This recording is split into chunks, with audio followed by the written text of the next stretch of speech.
శ్రీ మహాగణాధిపతయే నమః, శ్రీమాత్రే నమః. మాచిరాజ్ భక్తి ప్రేక్షకులందరికీ నమస్కారం.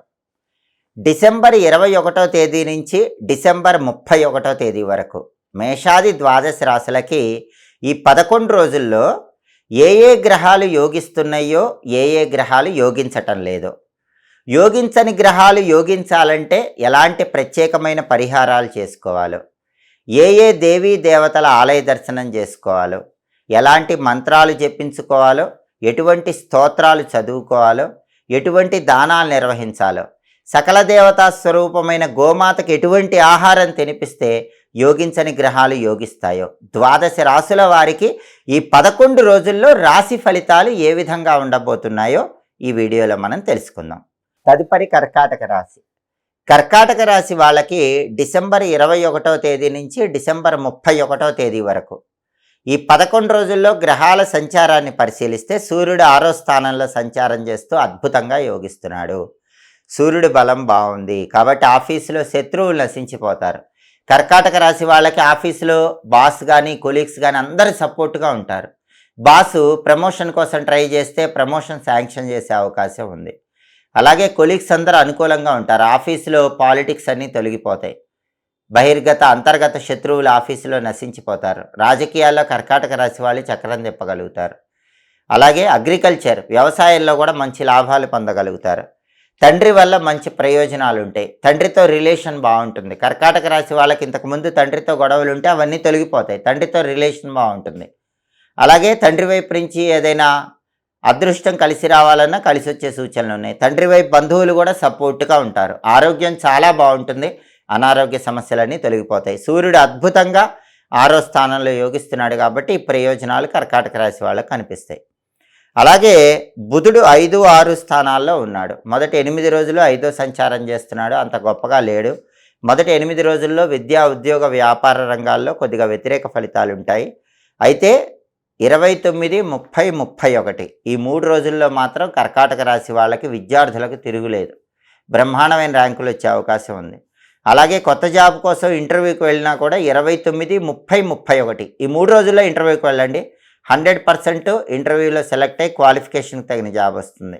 అలాగే వ్యాపారంలో కూడా చివరి 3 రోజుల్లో ఒక్కసారిగా లాభాలు పెరిగిపోయేటటువంటి సూచనలు ఎక్కువగా ఉన్నాయి. అదేవిధంగా కుజుడు 6వ స్థానంలో యోగిస్తున్నాడు కాబట్టి అప్పులన్నీ తీరిపోతాయి. కర్కాటక రాశి వాళ్ళకి అప్పులు ఉండవు. ఏదో ఒక విధంగా పెద్ద మొత్తంలో ధనం కలిసి వచ్చి అప్పుల సమస్యల నుంచి బయటపడతారు. అలాగే భయంకరమైన శత్రువులు నశించిపోతారు. అంతేకాకుండా రియల్ ఎస్టేట్లో బ్రహ్మాండమైన సక్సెస్ పొందుతారు. రియల్ ఎస్టేట్ చేసే వాళ్ళు ఎవరైనా కర్కాటక రాశి వాళ్ళు ఈ 11 రోజుల్లో మంచి జాక్పాట్ డీల్ ఓకే అయ్యే అవకాశం ఉంది. ఆ డీల్ వల్ల మంచి లాభం పొందగలుగుతారు.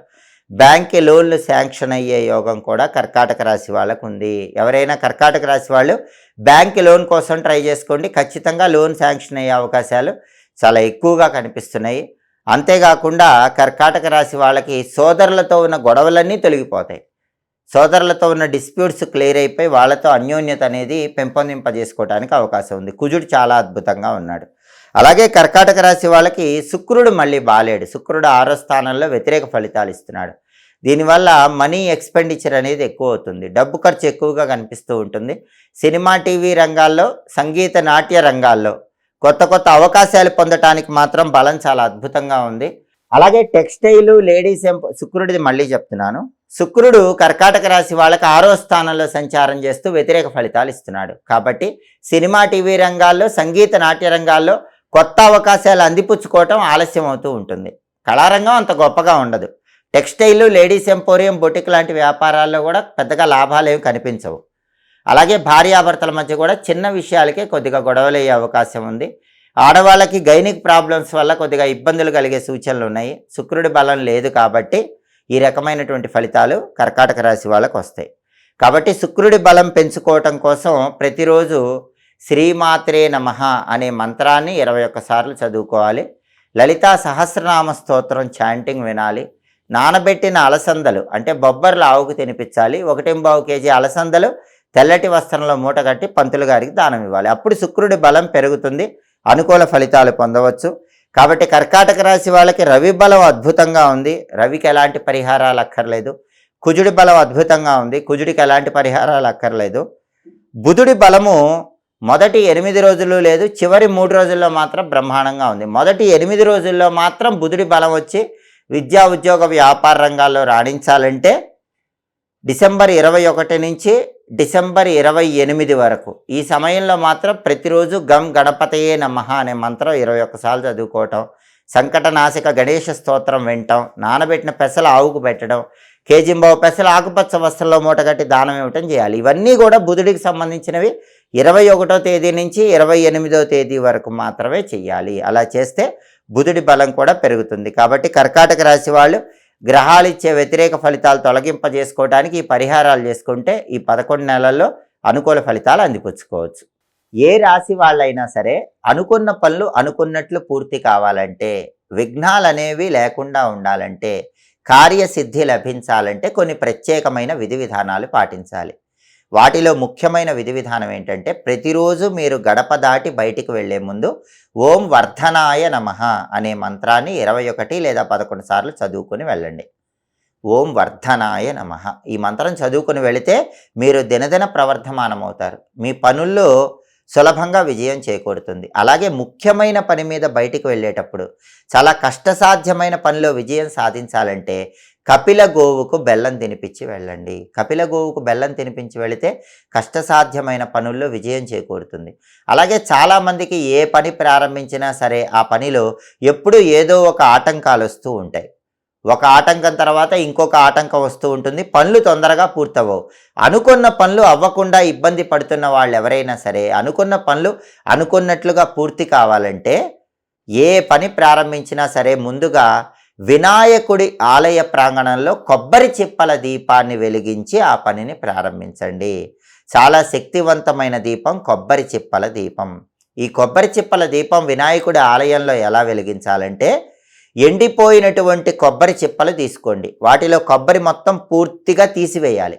కొబ్బరి తీసివేసిన తర్వాత ఎండిపోయిన కొబ్బరి చిప్పలు 2 గణపతి ఆలయానికి తీసుకువెళ్ళి గణపతి ఆలయ ప్రాంగణంలో ఎక్కడైనా సరే బియ్యం పిండితో ముగ్గు వేసి ఆ ముగ్గు మీద ఎండిపోయిన 2 కొబ్బరి చిప్పలు ఉంచాలి. ఆ 2 కొబ్బరి చిప్పల్లో కూడా ఆవు నెయ్యి పొయ్యాలి. ఆ తర్వాత ఈ 2 కొబ్బరి చిప్పల్లో ఆంగ్ల అక్షరము ఎక్స్ అనే ఆకారం వచ్చే విధంగా ఒత్తులు వేయాలి. మొదటి కొబ్బరి చిప్పలో ఎక్స్ అనే ఆకారం వచ్చేలాగా ఒత్తులు వేయాలి. రెండో కొబ్బరి చిప్పలో కూడా ఎక్స్ అనే ఆకారం వచ్చేలాగా ఒత్తులు వేయాలి. అంటే ఎలా వేయాలి? 2 ఒత్తులు తీసుకొని ఒక ఒత్తిగా చేసి ఆ ఒత్తిని వేయాలి. మళ్ళీ ఇంకొక 2 ఒత్తులు తీసుకొని ఒక ఒత్తిగా చేసి ఆ ఒత్తి వేయాలి. ఈ 2 ఒత్తులు కూడా ఇంటూ ఆకారం, క్రాస్ ఆకారం వచ్చేలాగా ఒక కొబ్బరి చిప్పలో వేయాలి. మళ్ళీ రెండో కొబ్బరి చిప్పలో కూడా అలాగే చేయాలి. 2 ఒత్తులు కలిపి ఒక ఒత్తిగా చేయటం, మళ్ళీ ఇంకో 2 ఒత్తులు తీసుకొని ఒక ఒత్తిగా చేయటం. ఈ 2 ఒత్తులు కూడా రెండవ కొబ్బరి చిప్పలో కూడా ఎక్స్ అనే ఆకారం వచ్చేలాగా వేయటం. ఇలా 2 కొబ్బరి చిప్పల్లో కూడా ఒత్తులు ఇంగ్లీష్ లెటర్ ఎక్స్ అనే ఆకారం వచ్చే విధంగా వేసి వాటిని వెలిగించండి. వీటిని క్రాస్ ఒత్తుల దీపాలు అనే పేరుతో లేదా కొబ్బరి చిప్పల దీపాలు అనే పేరుతో పిలుస్తారు. గణపతి ఆలయ ప్రాంగణంలో ఈ దీపాలు వెలిగించి వెళ్ళండి. వీటిని వికట దీపాలు అనే పేరుతో కూడా పిలుస్తారు. ఈ వికట దీపము పెట్టి వెళితే ఎంత కష్టసాధ్యమైనటువంటి పనులు అయినా సరే ఖచ్చితంగా విజయం పొందవచ్చు. మీకు విఘ్నాలు అనేవి ఉండవు, కార్యసిద్ధి లభిస్తుంది. అలాగే ముఖ్యమైన పని మీద బయటికి వెళ్ళేటప్పుడు వీలైతే ఒక కొబ్బరికాయ తీసుకొని ఆ కొబ్బరికాయకు పసుపు రాసి కుంకుమ బొట్లు పెట్టి ఆ కొబ్బరికాయ మీ దగ్గర బ్యాగులో పెట్టుకొని పని మీద వెళ్ళండి. మీరు పని పూర్తి చేసుకొని తిరిగి వచ్చాక ఆ కొబ్బరికాయ ఎక్కడైనా గణపతి ఆలయంలో కానీ ఆంజనేయ స్వామి ఆలయంలో కానీ ఇచ్చేయండి. దీనివల్ల కూడా మీరు వెళ్ళి చేసిన పనిలో 100% విజయాలు రావడానికి ఆస్కారం ఎక్కువగా ఉంది. అలాగే కార్యసిద్ధి సులభంగా కలగాలంటే గణపతి ఆలయానికి వెళ్ళలేని వాళ్ళు ముఖ్యమైన పని మీద బయటికి వెళ్ళేటప్పుడు మీ ఇంటి బయట ఒక దీపం వెలిగించి వెళ్ళండి. ఆ దీపం ఎలా వెలిగించాలంటే ప్రమిదలో ఆవ నూనె పోసి అందులో లవంగం వేసి ఒత్తులు వేసి దీపం వెలిగించి వెళ్ళండి. దానికి కారణం ఏంటంటే ఆవ నూనెలో లవంగం వేసి ఒత్తి వేసి దీపం వెలిగించి వెళ్ళినట్లయితే ఆవ నూనె శనైశ్వరుడికి ప్రీతిపాత్రం, లవంగాలు అనేవి కుజుడికి ప్రీతిపాత్రం. అలాగే శుక్రుడికి కూడా లవంగాలు ప్రీతిపాత్రం. శని, కుజుడు, శుక్రుడు ఈ 3 పాపగ్రహాల బలాన్ని పెంపొందింపజేసుకోవచ్చు. మీరు కష్టసాధ్యమైన పనిలో వెళ్ళేటప్పుడు ఆ పనిలో విజయం చేకూరటానికి గుమ్మం బయట ఈ దీపం వెలిగించి వెళ్ళండి.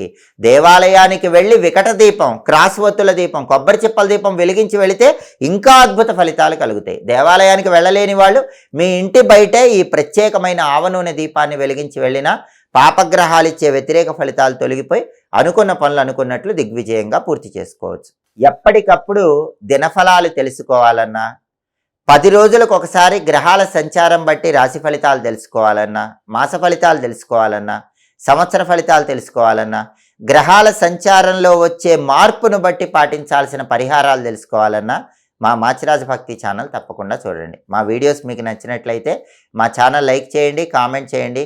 మా ఛానల్ వీడియోస్ 10 మంది మిత్రులకు షేర్ చేయండి. మా ఛానల్ సబ్స్క్రైబ్ చేసుకోండి. పక్కనున్న బెల్ సింబల్ ఒకటి మాత్రం మర్చిపోకండి. సర్వే జనాః సుఖినో భవంతు. స్వస్తి.